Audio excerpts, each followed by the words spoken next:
எனக்கு கட்ட வேண்டிய பணத்தை கட்டிட்டு அதுக்கப்புறம் பேங்க் கட்டு.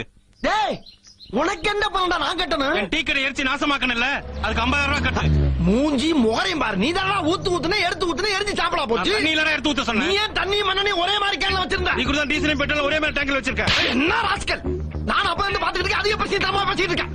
அன்னைக்காச்சும் கன்ஃபியூஷன்ல கிடையாச்சே, இப்ப கன்ஃபார்மா உன்னை பெட்ரோல் ஊத்தி கொளுத்திடுவேன். ஆமா என்ன கொளுத்திடுவே, நீ கொளுத்தி கொலை பண்ணிடுவோம். இன்னைக்கு என்ன கொலை பண்ணிடுவே நீ. நைட்டோட நைட்டு ஆள் வச்சு கண்ணகடமா வெட்டி கழுகு போட்டு என்ன ஆளை வச்சு கொலை பண்ணிடுவே நீ. பண்ணிடுவேன். ஆமா என்ன யாரவன் செல்போன மூஞ்சிக்கு நேர காட்டி என்னமோ என்ன பண்றான். கொலை பண்ணிடுவியா? ஹலோ பிரதர், கொஞ்சம் இங்க வாங்க.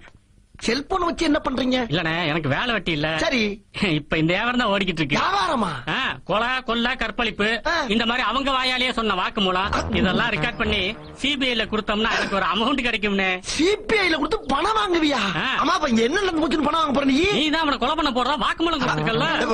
நான் அவனை கொலை பண்ண மாட்டேன்ல. நீ பண்ணலன்னா என்ன? நான் அவனை 4 பேர்த்த வச்சு போட்டு தள்ளிட்டு நீ தான் பண்ணதாக சிபிஐல கொடுத்து 1 லட்சம் ரூபாய் பணம் வாங்கிடுவேன்ல.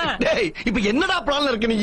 கவர்மெண்ட் கொடுக்கிற 1 லட்சம் ரூபாய் பணத்தை நீ கொடுத்தனா இந்த செல்போனை கொடுத்து நான் போயிட்டே இருப்பேன்ல. அப்படி 50,000 வாங்கி கொடுங்க சார், உங்களுக்கு 10,000 ரூபாய் பணம் தரேன் சார். ஆமா, அப்ப 1.5 லட்சம் ரூபாய் சேர்த்து. இது பட்ட பகல் கொள்ள 2 பேரும் சேர்ந்து செய்யறது நல்லா இல்ல. அப்ப நான் போலீஸ் போலீஸ் போற பேசிட்டு போலீஸ் செய்ய போற.